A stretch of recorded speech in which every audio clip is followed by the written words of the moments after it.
7e édition du forum Géosciences à Kinshasa, organisé par le club Géosciences de la faculté des sciences à l'université de Kinshasa.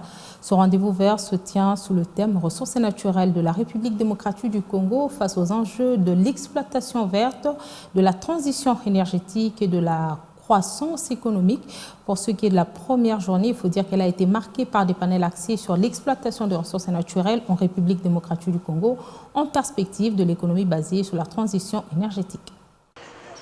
À l'université de Kinshasa, la 7e édition du Forum Géosciences s'ouvre sous les signes des ressources naturelles de la RDC face aux enjeux de l'exploitation verte, de la transition énergétique et de la croissance économique. Plusieurs intervenants devant participants issus des divers horizons, un point commun, la perspective économique de la République démocratique du Congo à travers les trajectoires énergétiques et du développement industriel. Credo de Marie-Pascale Malamba, oratrice et DG de Acted. Nous avons des ressources énergétiques pour faire face à cette transition énergétique et le développement de ces ressources va nous permettre d'accélérer notre développement, de rattraper notre retard économique. Alors le deuxième aspect, c'est que nous avons des ressources aussi pour faire face à cette grande transition énergétique qui est en fait la grande décarbonation au niveau planétaire, cuivre, du cobalt, du lithium, du nickel. Donc nous avons des ressources qui entrent dans toute la fabrication des technologies dites bas carbone. Donc les technologies énergétiques qui ne vont pas émettre, qui vont remplacer les énergies fossiles.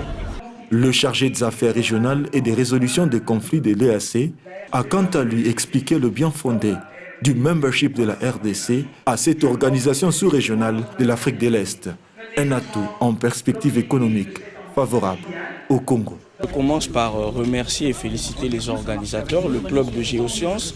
Ensuite, notre intervention entrait dans le cadre de la sensibilisation du travail que nous faisons à l'EAC et également de l'utilité de notre adhésion à cette organisation. Parce que dans l'EAC, 5 pays sont frontaliers à la RDC. Et dans ce forum, on ne pouvait pas se permettre de ne pas avoir une voix. Ensuite, c'est venu en quelque sorte freiner l'élan séparatiste auquel nous étions confrontés. À la lumière des exposés, des réflexions et d'échanges, la première journée du Forum Géosciences a édifié les participants sur les enjeux de l'exploitation des ressources naturelles stratégiques de la RDC et utiles à la transition énergétique.